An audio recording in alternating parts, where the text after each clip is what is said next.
시간이 되었습니다. 피아노 조각에 맞춰서 살아계신 하나님께 예배드리겠습니다.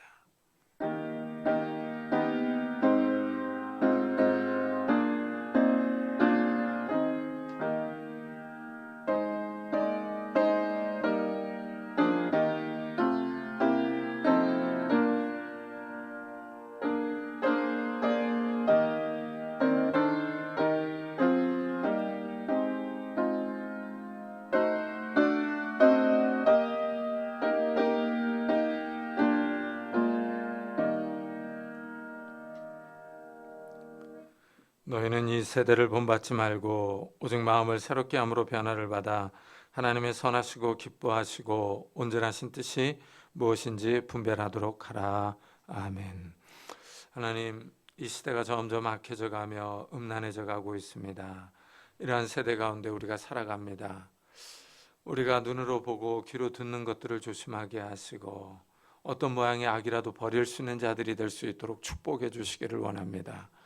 정말 이 세상을 본받는 것이 아니라 하나님의 선하시고 기뻐하시고 온전하신 뜻을 추구하며 그 하나님의 뜻을 따라 살아갈 수 있는 저희들이 될 수 있도록 은혜를 베풀어 주옵소서. 그래서 이 험한 세상에서, 이 악한 세상에서 우리가 하나님의 자녀임을 나타낼 수 있는 자들이 될 수 있도록 축복해 주옵소서.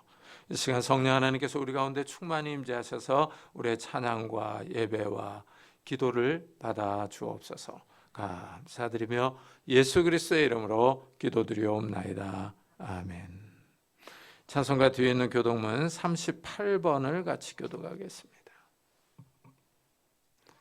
교독문 38번 시편 92편입니다. 지존자여, 시편금과 비파와 수금으로 여호와께 감사하며 주의 이름을 찬양하고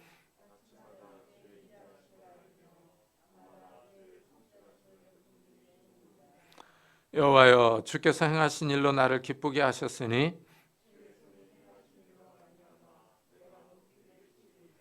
의인은 종려나무같이 번성하며 레바논의 백향목같이 성장하리로다.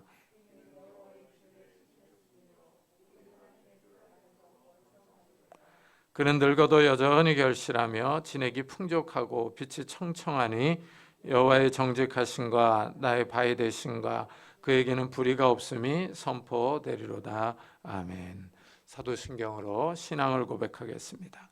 전능하사 천지를 만드신 하나님 아버지를 내가 믿사오며 그 외아들 우리 주 예수 그리스도를 믿사오니 이는 성령으로 잉태하사 동정녀 마리아에게 나시고 본디오 빌라도에게 고난을 받사 십자가에 못 박혀 죽으시고 장사한 지 사흘 만에 죽은 자 가운데서 다시 살아나시며 하늘에 오르사 전능하신 하나님 우편에 앉아 계시다가 저희로서 산자와 죽은 자를 심판하러 오시리라.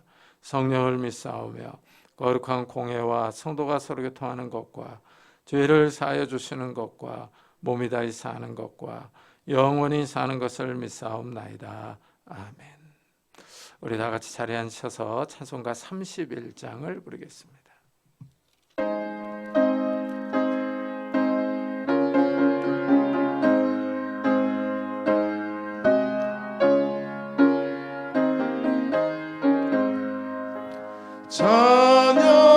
찬양하라 복되신 구세주 예수 백성들아 사랑을 전하세 경배하라 하늘의 천국과 천사 주님 앞에 영광을 돌리세 목자같이 우리를 지키시고 종일 품에 늘 안아 주시니 찬양하라 높으신 권세를 찬양 찬양 찬양 영원히 드리세 찬양하라 복되신 구세주 예수 우리 대신 죽음을 당했네 구주 예수 영원한 구원의 소망 경배하며 겸손히 절하세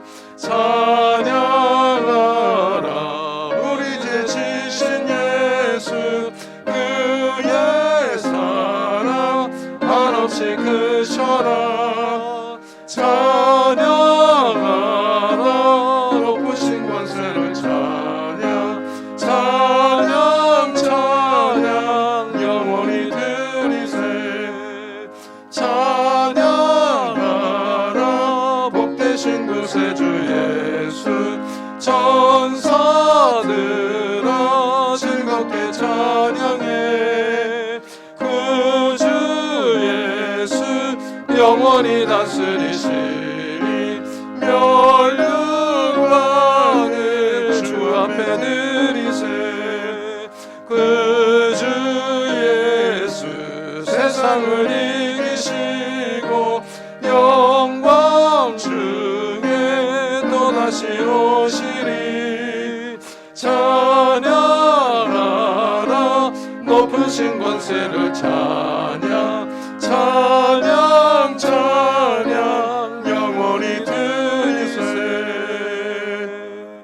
아멘. 김가훈 강사님께서 대표 기도해 주시겠습니다.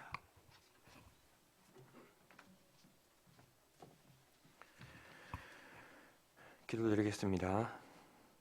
만군의 여호와가 이르노라 보라 용광로 불같은 날이 이르리니 교만한 자와 악을 행하는 자는 다 지푸라기 같을 것이라. 그 이르는 날에 그들을 살라 그 뿌리와 가지를 남기지 아니할 것이로되 내 이름을 경외하는 너희에게는 공의로운 해가 떠올라서 치료하는 광선을 비추리니 너희가 나가서 외양간에서 나온 송아지같이 뛰리라. 아멘. 만군의 여호와 하나님 감사합니다. 어두운 세상 속에서 살던 우리에게 빛을 비추어 주셔서 하나님 앞에 설 수 있도록 인도하여 주심에 감사드립니다. 하나님의 부르심에 이 자리에 선 우리들이 하나님만 높여드릴 수 있는 귀한 시간 되게 하여 주시옵소서. 하나님의 자비하심을 구합니다. 하나님의 자녀가 되었음에도 교만함과 죄악 속에서 살아갔음을 고백합니다. 연약한 우리를 불쌍히 여겨주셔서 이 세상을 빛과 소금의 역할을 감당하며 살아낼 수 있는 힘과 능력을 더하여 주시옵소서. 하나님의 공의를 구합니다. 세상은 점점 더 혼란스러워져 가고 있습니다. 각 나라들은 서로를 위협하고 각 도시들은 쾌락과 유흥이 가득해져 세상이 온통 죄악으로 물들어가고 있습니다. 하나님의 자녀된 우리가 이러한 세상에 휩쓸리지 않게 하시고 성령의 불이 속히 임하여 이 땅의 교만과 죄악을 불살라 하나님의 공의를 나타내 주시옵소서. 하나님의 말씀을 듣습니다. 담임 목사님께서 하늘이 열리고라는 제목으로 하나님의 말씀을 증거하실 때에 전하는 자의 입술을 지켜주시고 듣는 자들의 귀를 열어주셔서 영원히 변하지 않는 하나님의 말씀이 우리 삶의 안내자가 되어 한 주를 살아낼 수 있는 귀한 하나님의 자녀들 되게 하여 주시옵소서. 지금도 각자의 자리에서 하나님의 말씀의 씨앗을 심고 있는 선교사님들을 기억하여 주셔서 그곳에서도 귀한 열매가 맺히게 하여 주시고 또한 각자 아픔과 고통으로 하나님을 찾는 기도에 응답하셔서 병이 나음받고 고통이 회복되는 은혜도 이 시간 더하여 주시옵소서. 우리의 구원 되시며 참 기쁨과 즐거움을 주시는 예수 그리스도의 이름으로 기도드렸사옵나이다. 아멘.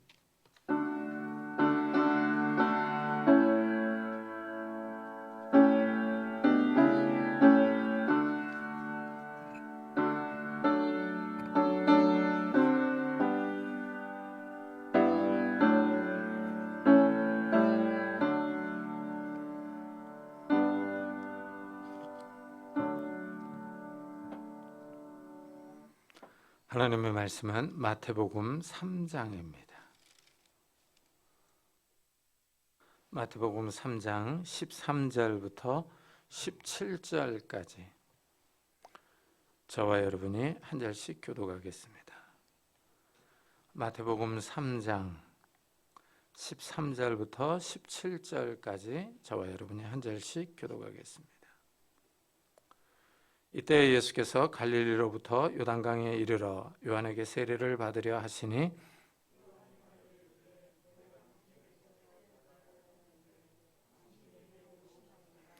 예수께서 대답하여 이르시되 이제 허락하라. 우리가 이와 같이 하여 모든 의를 이루는 것이 합당하니라 하시니 이에 요한이 허락하는지라.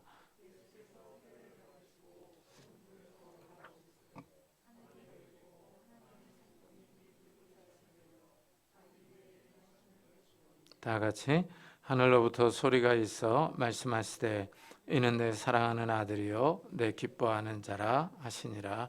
아멘. 오늘 말씀은 예수님이 세례를 받으시는 장면입니다.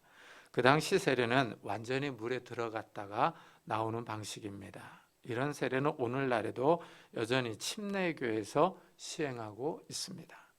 현재 장로교에서 주는 세례는 약식입니다. 세례 방식의 차이는 있지만 침례교회와 장로교회는 교리적으로 같은 뿌리에서 나왔습니다. 우리나라에서는 장로교회의 인기가 더 많습니다만 미국에서는 침례교단이 더 큽니다. 예수님이 요단강에서 세례를 베풀고 있던 세례 요한에게 와서 세례를 받으려고 합니다. 그러자 세례 요한이 곤란해합니다. 세례 요한이 예수님에게 세례를 받아야 하는데 예수님이 세례 요한에게 세례를 받으려고 하기 때문입니다. 요한이 세례 베풀기를 거절합니다. 요한이 이렇게 거절하는 이유는 예수님의 신분을 알기 때문입니다. 세례 요한의 가장 중요한 사명은 예수님을 증거하는 것입니다. 마치 전령이 먼저 가서 왕이 오는 것을 알리는 것과 비슷합니다. 세례 요한이 앞에 와서 메시아가 오실 것을 말합니다. 나는 너희로 회개하게 하기 위하여 물로 세례를 베풀거니와 내 뒤에 오시는 이는 나보다 능력이 많으시니 나는 그의 신을 들기도 감당하지 못하겠노라. 그는 성령과 불로 너에게 세례를 베푸실 것이요 하고 증언합니다. 요한은 자기 자신과 뒤에 오시는 분을 비교합니다. 세례 요한보다 능력이 더 많으신 분이 오십니다. 요한은 물로 세례를 베푸는데 뒤에 오시는 분은 성령과 불로 세례를 베푸실 겁니다. 요한은 뒤에 오시는 분의 신발을 들기도 감당하지 못하겠다고 말합니다. 그만큼 뒤에 오시는 분의 신분이 어마어마하다는 것입니다. 요한은 뒤에 오시는 분에 비하면 종의 역할을 감당할 가치도 없다고 말합니다. 종이나 다름없다는 의미입니다. 세례 요한이 겸손합니다. 예수님 앞에서 허리를 빳빳하게 세우지 않고 자신을 낮추고 있습니다. 예수님의 신분을 겸손하게 인정하고 엎드립니다. 예수님을 하나님이 보내신 메시아로 인정하며 고백합니다. 하지만 그 당시 종교 지도자들은 이런 태도를 보이지 않았습니다. 예수님이 메시아이며 하나님의 아들이라는 말을 들었지만 부인하며 믿지 않았습니다. 예수님이 행하시는 기적과 이적을 보고도 예수님 앞에서 허리를 숙이지 않았습니다. 오히려 예수님을 대적하며 박해합니다. 예수님을 십자가에 못 박아 죽여버렸습니다. 세례 요한과 그 당시 종교 지도자들의 태도는 상반됩니다. 이런 모습은 오늘날에도 여전히 나타납니다. 예수님에 관한 복음의 말씀을 듣고도 예수님을 인정하는 사람이 있는가 하면 인정하지 않으려는 사람들이 있습니다. 소수의 사람이 예수님을 인정하며 구세주로 고백합니다. 하지만 여전히 다수의 사람은 예수님을 거부합니다. 세례 요한이 세례 베풀기를 거절하자 예수님이 세례를 베풀라고 하십니다. 이제 허락하라. 우리가 이와 같이 하여 모든 의를 이루는 것이 합당하니라 하십니다. 예수님은 세례 요한에게 세례를 받는 것이 모든 의를 이루는 것이라고 하십니다. 올바른 일이라는 의미입니다. 그 당시 종교 지도자들은 세례 요한의 세례를 인정하지 않았지만 예수님은 세례 요한의 세례를 인정하십니다. 예수님은 세례 요한의 세례가 하나님으로부터 왔다는 사실을 인정합니다. 그런데 여기서 한 가지 문제가 있습니다. 세례 요한의 세례는 회개의 세례입니다. 사람들은 죄를 자복하고 세례를 받았습니다. 그러나 예수님은 죄가 없는 하나님의 아들이십니다. 그렇다면 왜 예수님이 세례를 받아야 하는가 하는 질문이 나옵니다. 이 질문에 대해서 예수님이 하신 말씀이 잘 대답해 주고 있습니다. 예수님은 세례를 받음으로 모든 의를 이루려고 하십니다. 예수님은 하나님이 세우신 구원의 질서를 따르기를 원하십니다. 하나님이 세례 요한을 먼저 보내서 회개의 세례를 주라고 하셨습니다. 예수님은 이 구원의 질서에 순응하십니다. 예수님은 죄가 없지만 죄 있는 하나님의 백성을 구원하기를 원하십니다. 하나님 백성의 대표자로서 하나님이 세우신 구원 질서에 순종하시는 것입니다. 여기서 하나님의 아들의 겸손한 성품이 드러납니다. 예수님은 자신의 지위와 신분을 고집하지 않으십니다. 내가 하나님의 아들인데 하면서 세례 요한의 세례를 무시하지 않습니다. 사람들은 자기가 무시당하고 자기 신분에 맞는 대우를 받지 못하면 작은 일에도 화를 냅니다. 이건 아니라고 하면서 자기를 무시한다고 하면서 분노합니다. 하지만 예수님은 그렇지 않습니다. 하나님의 아들이시지만 자신을 드러내지 않습니다. 특별 대우를 받으려고 하지 않습니다. 하나님의 아들이지만 하나님이 세우신 구원 질서에 순종합니다. 아버지의 뜻을 잘 따르는 아들입니다. 사람들은 자기보다 아랫사람이나 후배에게 머리 숙이는 것을 아주 불편하게 여깁니다. 자기보다 신분이 낮은 사람에게 지도를 받거나 지시를 받으면 속이 상합니다. 절차상 필요한 것이어도 마음이 불편합니다. 그러나 예수님은 이런 마음을 품지 않습니다. 하나님의 뜻을 이루기 위한 일에 만족합니다. 자신의 신분을 고집하지 않고 하나님의 질서를 추구합니다. 예수님은 세례 요한에게 머리를 숙이고 세례받는 것을 기분 나쁘게 생각하지 않습니다. 불쾌하게 여기지 않습니다. 또한 세례 요한을 경쟁자로 의식하지 않습니다. 요한에게 세례받는 것이 머리를 숙이고 요한의 밑으로 들어가는 것이라고 생각하지 않습니다. 필요 없는 자존심을 내세우지 않습니다. 초창기에 세례 요한에게 세례를 받으러 오는 사람이 많았습니다. 예수님은 이것을 보고 질투하거나 세례 요한이 잘 나간다고 시샘하지 않습니다. 예수님은 종이나 다름없는 세례 요한에게 머리를 숙여 세례를 받으십니다. 예수님은 자기 신발을 들기에도 합당하지 않은 사람에게 머리를 숙여 세례를 받습니다. 온유하고 겸손하십니다. 우리는 여기서 예수님의 겸손한 성품을 볼 수 있습니다. 사도 바울은 우리에게 이런 예수님의 성품을 본받으라고 권합니다.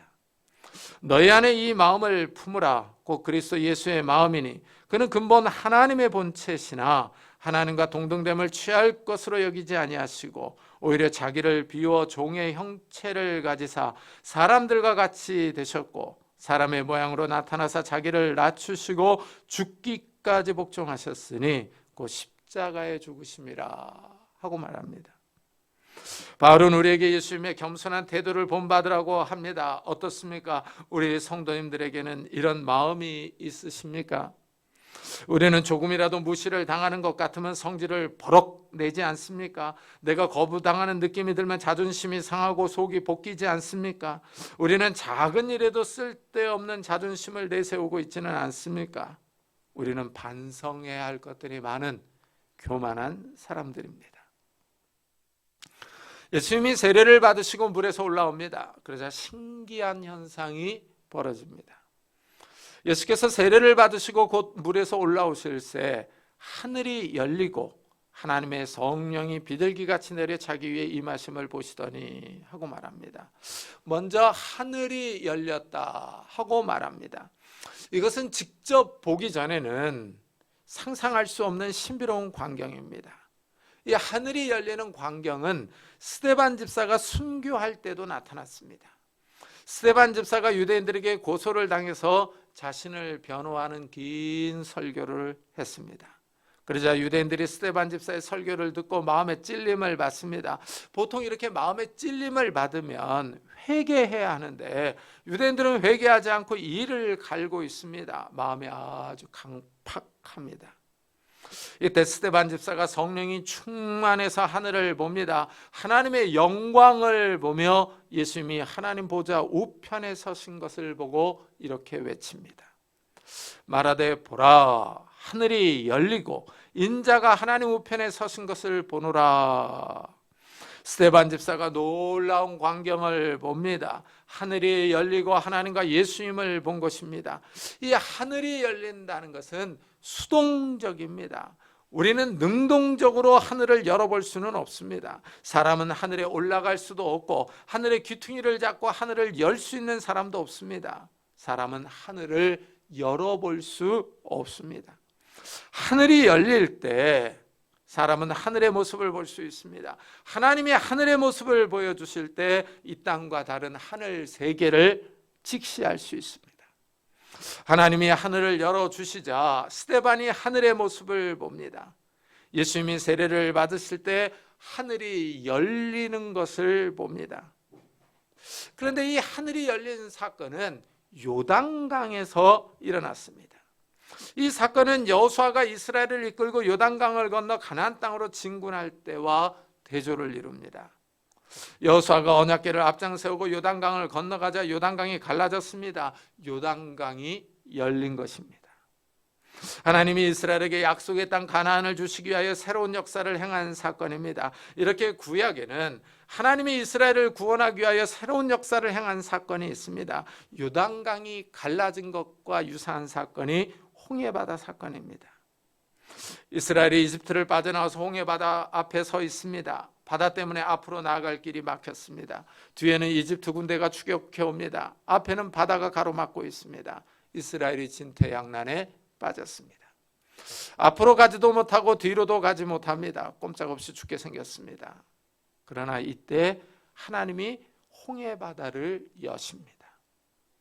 하나님이 모세를 통하여 놀라운 일을 행하십니다. 모세가 아주 담대하게 이렇게 설교합니다. 너희는 두려워하지 말고 가만히 서서 여호와께서 오늘 너희를 위하여 행하시는 구원을 보라. 너희가 오늘 본 애굽 사람을 영원히 보지 아니하리라.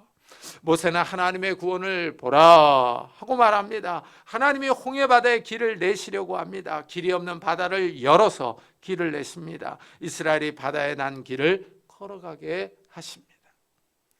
구약에서 하나님은 홍해바다와 요단강을 열었습니다. 이스라엘을 구원하기 위하여 이스라엘을 하나님이 약속한 땅 가나안으로 들어가도록 놀라운 일을 행하셨습니다.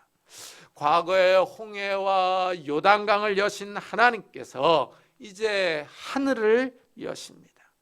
이제 새로운 출애굽을 행하실 계획입니다. 예수님을 통하여 새로운 구원을 하실 것입니다. 하늘이 열렸다는 것은 이제 하나님의 새로운 구원 사역이 시작될 것을 의미합니다. 하나님이 예수님을 통하여 놀라운 일을 행하실 것입니다. 하나님의 아들이 직접 이 땅에 와서 새 창조의 사역을 시작할 것입니다. 이렇게 말하는 이유는 하늘이 열리고 성령 하나님이 임하셨기 때문입니다. 성령이 비둘기 같은 형체로 예수님 위에 임하셨습니다. 성령이 예수님 위에 임한 사건은 여러 의미가 있습니다. 구약에서 여호와의 영은 특별한 사람에게만 임합니다. 사사, 제사장, 선지자, 왕입니다. 주로 하나님의 일을 하기 위해 직분을 맡은 사람에게 성령이 임합니다. 사사시대에 여호와의 영이 사사에게 임하여 능력을 줍니다. 이러면 사람이 변하여 카리스마적인 지도자가 됩니다. 여호와의 영이 임하면 사사는 이스라엘의 나팔을 불어 군사를 모집합니다. 사사는 군대를 이끌고 나가서 적군과 싸워 승리합니다. 이스라엘을 구원합니다. 여호와의 영이 임하면 사사로서 공적인 임무를 수행합니다. 여호와의 영이 임한 사람은 하나님의 직분으로 부름을 받습니다. 구원자로서 역할을 수행합니다. 사사 외에도 여호와의 영은 여호와의 종에게 임합니다. 이사야 선지자는 하나님이 선택한 사람이 올 것을 예언합니다. 하나님이 선택한 여호와의 종 위에 여호와의 영이 임합니다. 내가 붙드는 나의 종, 내 마음에 기뻐하는 자, 곧 내가 택한 사람을 보라. 내가 나의 영을 그에게 주었은즉 그가 이방의 정의를 베풀리라 하십니다. 하나님이 선택하고 붙잡고 있는 사람은 여호와의 종입니다. 하나님이 기뻐하는 여호와의 종에게 성령이 임합니다. 이 여호와의 종이 바로 메시아입니다. 이사야 선지자는 고난받는 종 메시아가 오는데 하나님이 성령을 주실 것을 예언합니다. 메시아가 와서 이방인들에게 정의를 선포합니다. 메시아가 와서 하나님의 일을 감당합니다. 그런데 이 메시아에게서 사사의 모습이 나타납니다. 하나님이 사사에게 능력을 주면 군사를 모집하여 전쟁에 나가 승리합니다. 여호와의 영이 함께한다는 사실을 증명합니다. 이렇게 사사가 군사적인 승리를 거두면 이스라엘은 태평성대를 누립니다. 예수님이 사사는 아니지만 예수님에게서 이런 사사의 모습이 드러납니다. 여호와의 영이 임한 사사는 승리자, 구원자가 되어 이스라엘 외적의 억압에서 해방합니다. 성령이 임한 예수님이 이제 하나님의 백성을 구원합니다. 예수님이 영적인 싸움을 수행하십니다. 이래서 예수님은 귀신 들린 사람들에게서 귀신을 쫓아내십니다. 악한 마귀와 귀신들과 싸워 승리하십니다. 예수님이 영적 전쟁을 수행하십니다. 성령의 능력으로 귀신을 쫓아내십니다. 이제 하나님의 나라가 이 땅에 임했다 임했다는 사실을 나타내십니다. 어둠의 권세와 어둠의 세력이 쫓겨나갑니다. 악한 마귀의 세력에 짓눌려 있던 사람들에게 자유와 해방을 줍니다. 예수님이 사람들을 사탄의 나라에서 구원하여 하나님의 나라로 옮겨주십니다. 어둠의 세력에서 구출하여 빛의 세력으로 이동시켜 주십니다. 예수님은 고난받는 종 메시아로서 임무를 수행하십니다. 특이하게도 이 성령이 비둘기같이 임했다는 표현은 이곳에서만 나옵니다. 다른 성경에서는 성령께서 비둘기같이 임했다는 설명이 없습니다. 성령께서 비둘기같이 임했습니다. 이것은 성령이 비둘기라는 의미는 아닙니다. 비둘기와 유사한 형태로 임한 것이지 똑같지 않습니다. 길거리에 있는 비둘기를 보고 성령이 임했구나 하고 생각한다면 큰 오해이며 착각입니다. 이것은 하나님이 이 세상을 창조하실 때 행하셨던 일과 유사합니다. 창세기는 우주 만물의 창조를 이렇게 보도합니다. 태초에 하나님이 천지를 창조하시니라. 땅이 혼돈하고 공허하며 흑암이 깊음 위에 있고 여호와의 영은 수면 위에 운행하시니라. 하나님이 하늘과 땅을 만드실 때 하나님의 영이 물 위에서 운행했다 하고 말합니다. 이것은 새가 떠서 배하는 것을 의미합니다. 하나님의 영이 창조 사역에 함께 하십니다. 이와 같이 성령께서 이제 하나님의 아들 위에 머물러 있습니다. 성령께서 메시아와 함께 새로운 구원 사역을 시작할 것입니다. 예수님이 고난받는 종으로 하나님의 새로운 일을 수행하십니다. 하나님이 예수님을 통하여 새로운 창조 사역을 수행하십니다. 이렇게 성령이 비둘기같이 임했다는 것은 많은 것을 생각하게 합니다. 일단 비둘기는 구약에서 가난한 사람들이 번제를 드릴 때 사용했던 제물입니다. 힘 있는 사람들은 소나 양 또는 염소를 제물로 드립니다. 그러나 이런 제물을 살 능력이 없는 가난한 사람들은 하나님께 비둘기를 드렸습니다. 성령이 비둘기같이 예수님에 임했다는 것은 예수님이 희생제물이 되실 것을 미리 보여줍니다. 예수님이 세상죄를 위한 제물이 되실 것입니다. 히브리서 기자는 이것을 잘 설명합니다. 오직 그리스도는 죄를 위하여 한 영원한 제사를 드리시고 하나님 우편에 앉으사 하고 말합니다. 예수님이 십자가에서 단번에 죽었습니다. 자신의 몸을 죄를 위한 제물로 드렸습니다. 예수님의 십자가는 믿는 사람들의 죄를 단번에 완전하게 영원히 씻어줍니다. 성령이 비둘기같이 임했다는 것은 상징적인 의미도 있습니다. 비둘기는 평화의 상징입니다. 성령의 인도를 받은 예수님은 십자가에서 세상 죄를 지시고 죽었습니다. 이 사실을 믿는 사람들이 거룩해집니다. 죄를 용서받고 깨끗해집니다. 이런 사람들이 하나님 앞으로 자유롭게 나아갑니다. 성도들은 내세울 공로가 없지만 예수님의 보혈을 의지하고 하나님께 담대하게 나아갑니다. 예수님이 제사장의 역할을 담당하십니다. 예수님의 십자가가 하나님과 사람 사이에 가로막힌 담을 허물었습니다. 예수 믿는 사람들이 하나님 앞으로 자유롭게 나아갈 수 있습니다. 하나님과 멀리 떨어져 있던 이방인들이 가까이 갈 수 있습니다. 부정한 이방인들이었지만 예수님의 보혈을 의지하고 하나님 앞으로 나아갑니다. 하나님과 화평을 누립니다. 이래서 이사야 선지자는 고난받는 종 메시아가 와서 이방인들에게 정의를 선포할 것이라고 예언했습니다. 하나님이 행하실 새 창조의 사역입니다. 예수님이 고난받는 종으로서 십자가 위에서 세상 죄를 지고 죽었습니다. 이 사건을 믿는 사람들이 하나님 나라의 새로운 피조물이 됩니다. 새 창조가 시작된 겁니다. 성령께서 예수님의 십자가 사건을 믿는 사람들의 마음에서 역사하십니다. 성령께서 믿는 자들을 새로운 하나님 나라의 백성으로 창조하십니다. 예수님이 세례를 받고 물에서 올라오자 하늘에서 소리가 들립니다. 이는 내 사랑하는 아들이요 내 기뻐하는 자라.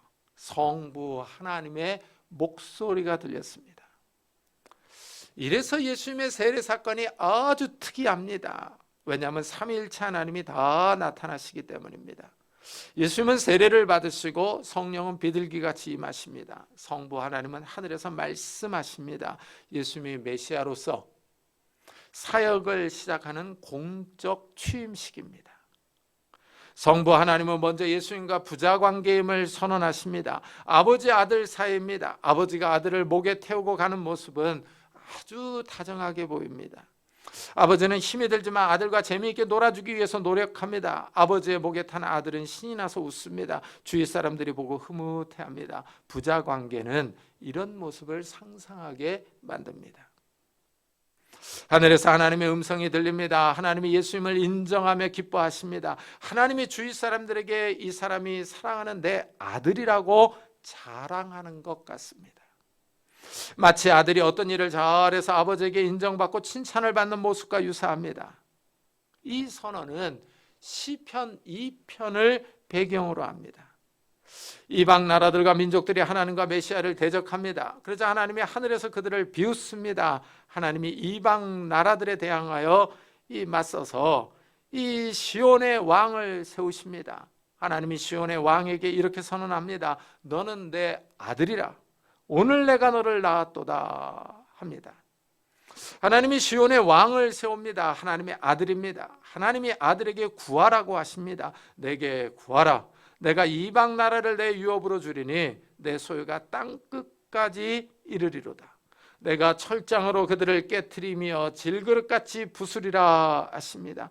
하나님이 아들에게 구하라고 하십니다. 이방 나라의 통치권을 주실 것을 약속합니다.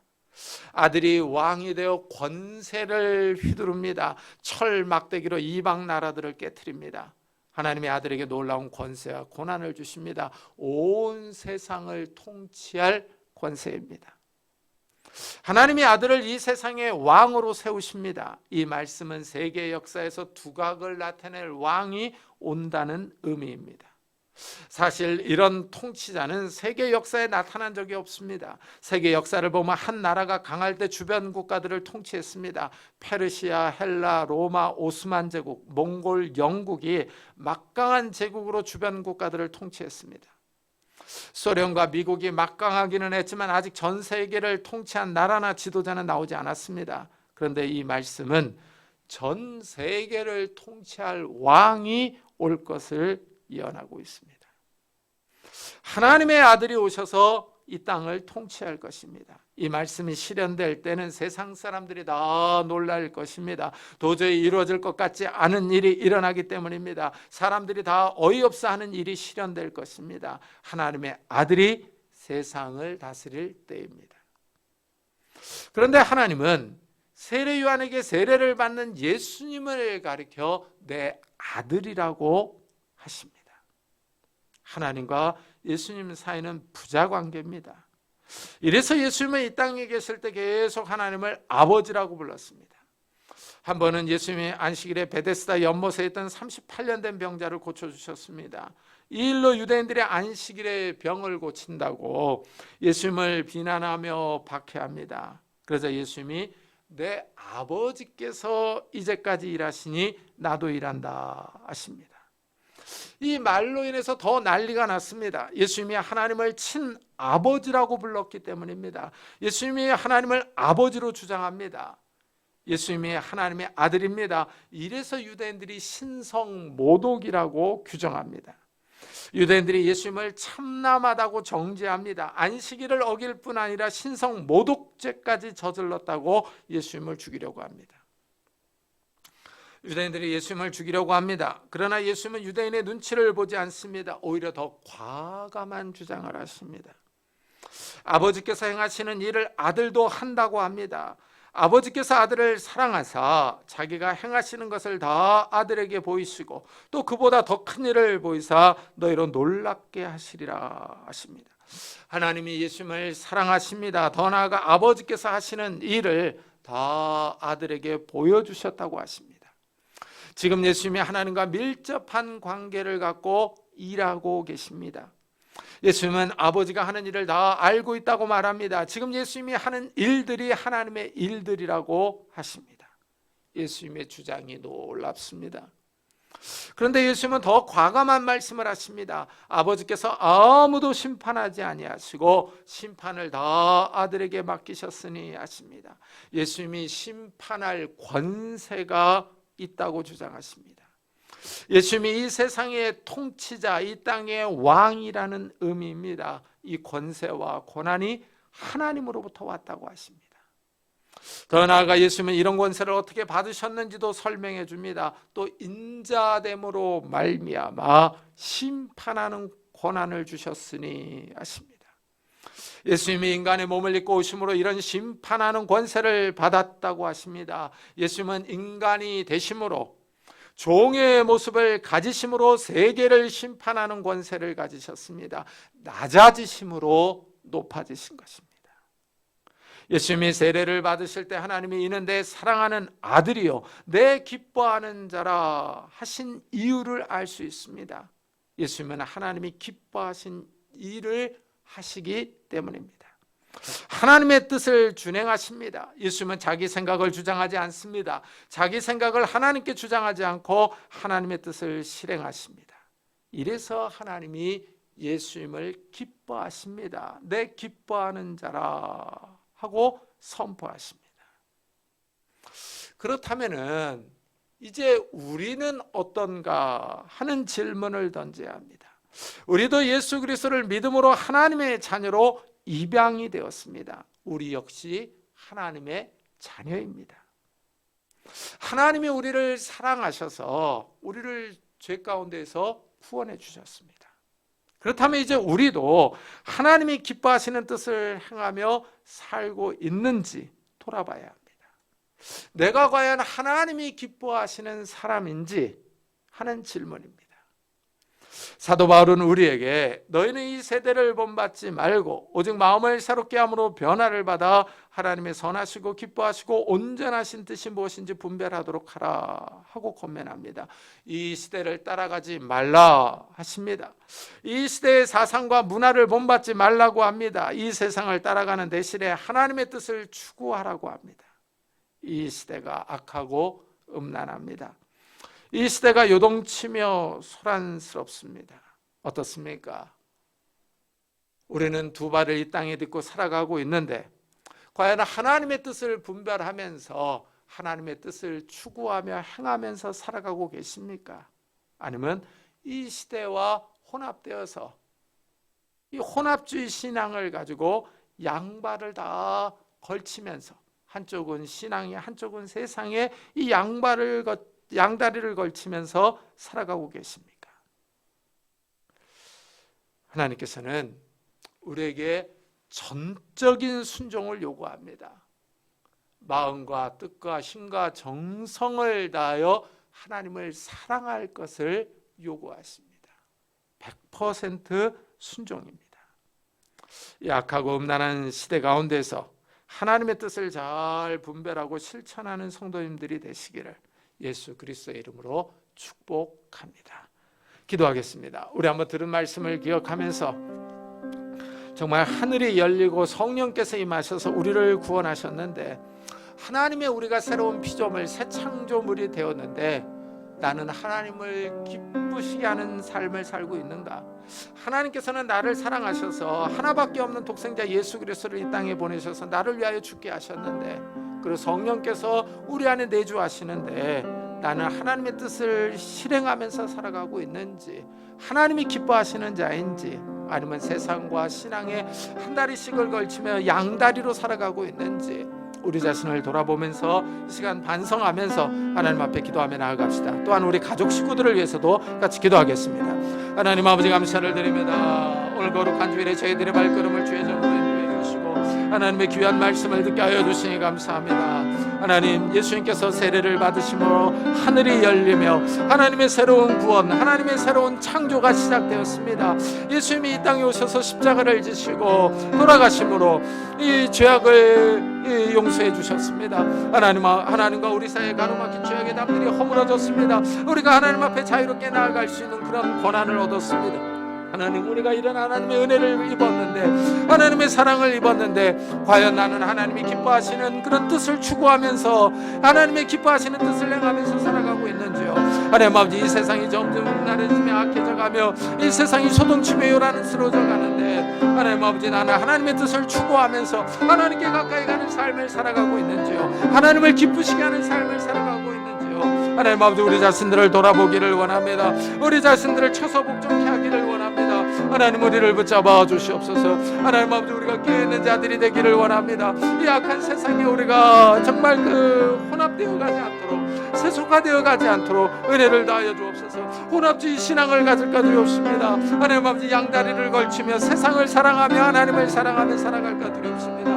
하나님 아버지, 우리 자신들을 주님께서 붙잡아 주시옵소서. 하나님의 말씀을 날마다 추구하게 하여 주시고, 하나님의 말씀을 따라 살아갈 수 있는 자들이 되게 하여 주옵소서. 하나님 아버지, 이런 삶이 우리 가족 식구들에게도 있게 하여 주시기를 원합니다. 우리 가족 식구들이 하나님의 말씀을 따라 살아가며 하나님의 뜻을 추구하며 하나님께 나아갈 수 있는 우리 가족들이 될 수 있도록 주의 은혜를 다하여 주시옵소서. 은혜를 다하여 주시옵소서. 주님, 우리 계속해서 가족을 교회를 위해서 기도합시다. 정말 이 교회가 말씀에 바로 서는 귀한 교회가 되도록 하나님의 말씀을 바로 선포하며 이곳에서 깨어있는 영과 진리 안에서 예배드리는 귀한 교회가 되게 해달라고, 이 교회에 속한 모든 성도들의 가정들을 축복해 달라고 같이 기도하겠습니다. 하나님 아버지, 감사를 드립니다. 이곳에 귀한 교회를 세우시고 하나님 아버지, 이때까지 인도해 주심을 감사합니다. 주님께서 이 교회의 머리가 되시는 줄을 믿습니다. 이 교회에 하나님께서 머리가 되시며 하나님께서 이 교회를 주장하시는 줄을 믿습니다. 하나님 아버지, 정말 이 힘으로도 아니 되고 능으로도 아니 되고 오직 나의 영으로 된다라고 말씀하셨습니다. 그 오순절에 성령께서 임하심으로 하나님 아버지, 교회가 서갔습니다. 하나님 아버지, 이 시간 이 교회에 성령께서 충만 임재하시기를 원합니다. 성령께서 충만 임재하셔서 이 교회를 이끌어가 주시옵소서. 이 교회에서 생명의 말씀이 계속 선포되게 하여 주시고 생수의 강이 흘러넘치게 하여 주시고, 하나님 아버지, 이 교회에서 깨어있는 예배, 살아있는 예배를 드리게 하여 주옵소서. 영과 진리 안에서 예배 드리게 하여 주시고, 하나님의 은혜를 갈망하는 자들이 나와서 마음과 뜻과 힘과 정성을 다하여 하나님을 찬양하며 예배하며 하나님 앞에 나아갈 수 있도록 은혜를 다하여 주옵소서. 이 교회에 속한 성도들의 가정들을 축복해 주시기를 원합니다. 이 교회에 속한 모든 성도들의 가정들이 하나님의 은혜 가운데 강건하게 하시고 아프지 않게 하시고 경제적인 어려움을 당하지 않게 하시고 깨어있어 기도하며 하나님을 바라보며 하나님을 의지할 수 있도록 주여 축복해 주시옵소서. 은혜를 다하여 주시옵소서. 하나님 축복해 주시옵소서.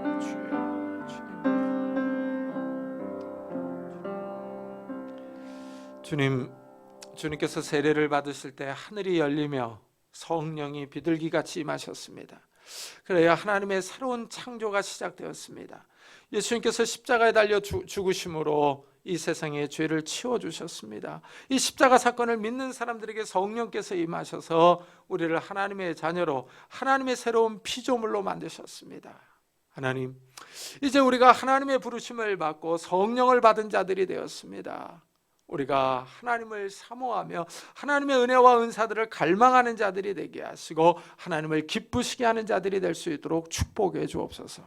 이 세상이 점점 소란하며 요동치며 이 세상은 점점 음란해져가며 악해져 가고 있습니다. 이런 시대를 본받지 않게 하시고 우리가 깨어있어서 하나님의 뜻을 추구하며 하나님의 말씀대로 살아갈 수 있는 저희들이 될 수 있도록 축복해 주옵소서. 하나님을 사랑하며 하나님의 뜻을 추구하는데 우리의 마음과 뜻과 힘과 정성을 다하여 하나님을 사랑할 수 있도록 축복해 주시고 우리가 하나님의 은혜와 은사들을 갈망할 수 있는 자들이 될 수 있도록 축복해 주옵소서.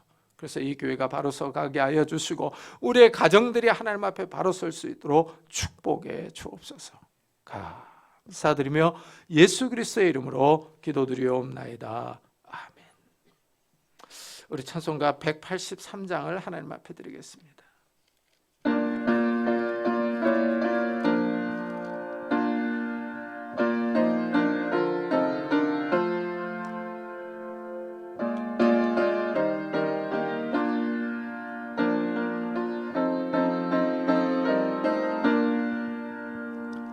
빈들의 마른 풀같이 시들은 나의 영혼 주님이 약속한 성령 간절히 기다리네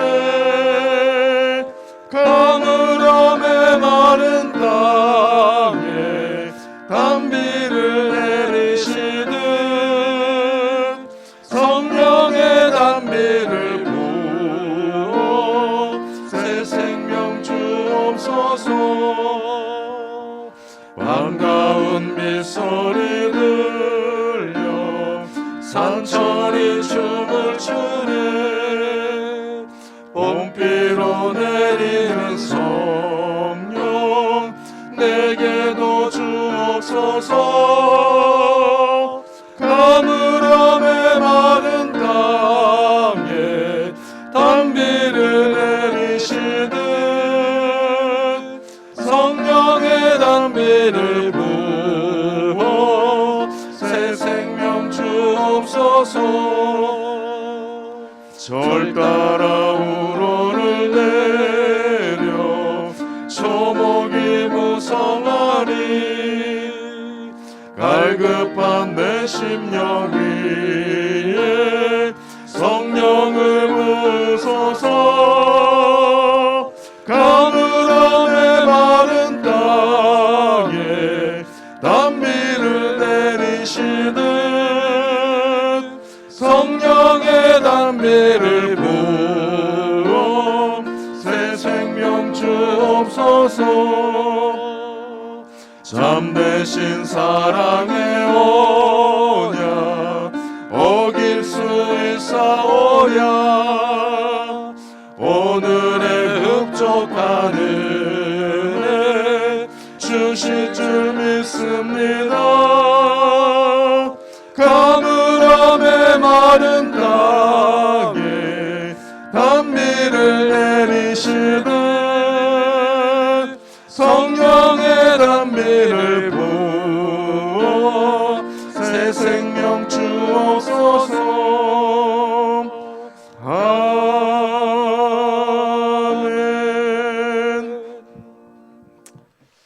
하나님 감사합니다. 오늘도 거룩한 주일을 맞아 저희들의 발걸음을 주의 전으로 인도해 주시고 하나님 앞에 나올 때 귀한 예물을 들고 나오게 하시니 감사합니다. 하나님 11조로 주일헌금으로 감사헌금으로 하나님 앞에 이 예물을 드립니다. 이 예물을 받아주시고 우리의 삶을 축복해 주시기를 원합니다. 성령 하나님께서 우리의 삶에 찾아오셔서 우리에게 건강과 지혜와 능력과 복을 허락해 주옵소서.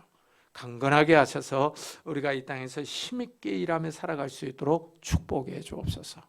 하나님, 우리의 손으로 하는 모든 일들이 열매를 맺기를 원합니다. 하나님께서 찾아오셔서 30배, 60배, 100배의 결실을 허락해 주옵소서. 그래서 하나님, 우리가 수고한 대로 먹게 하시고 우리 손의 수고의 열매를 즐길 수 있도록 축복해 주옵소서.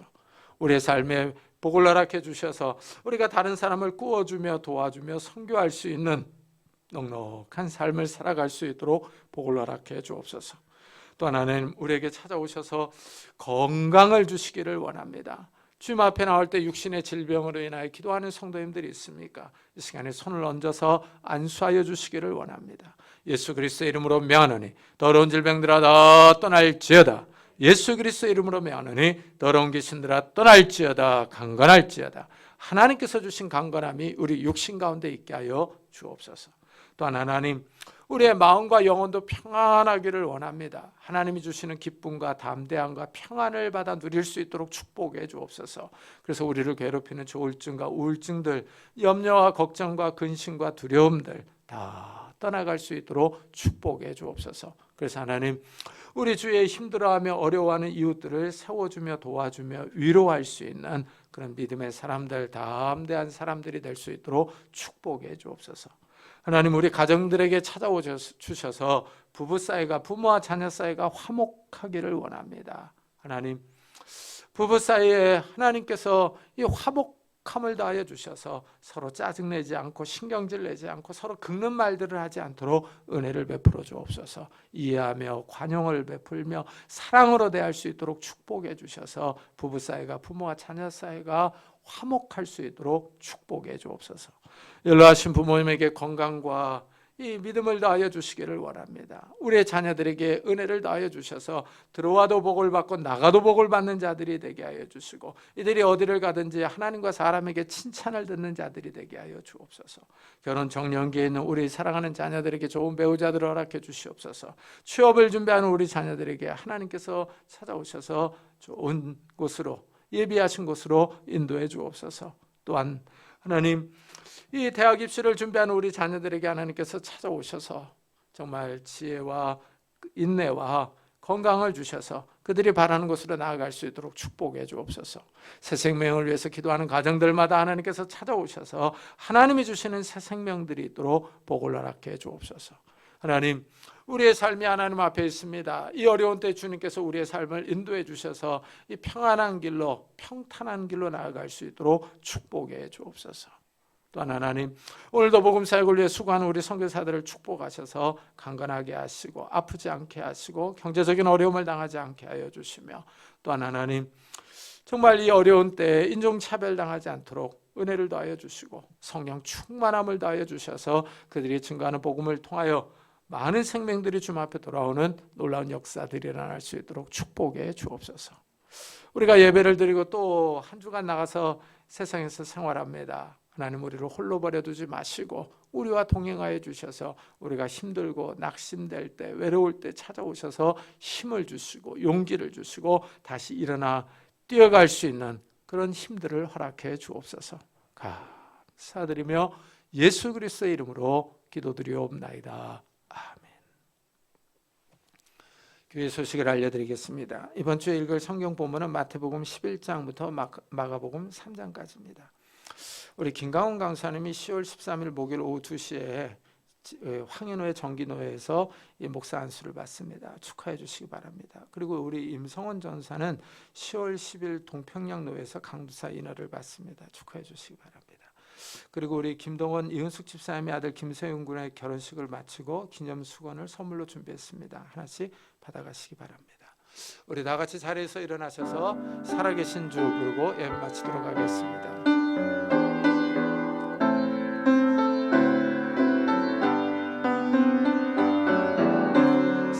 살아계신 주, 나의 참된 소망, 걱정 근심 전혀 없네. 사랑의 주내 갈 길은 노하니 내 모든 삶의 기쁨 늘 충만하네.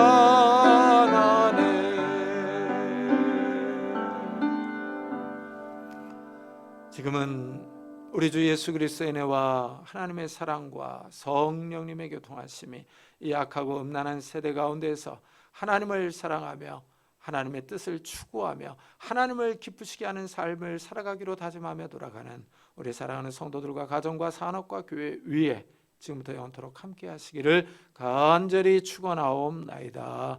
아멘.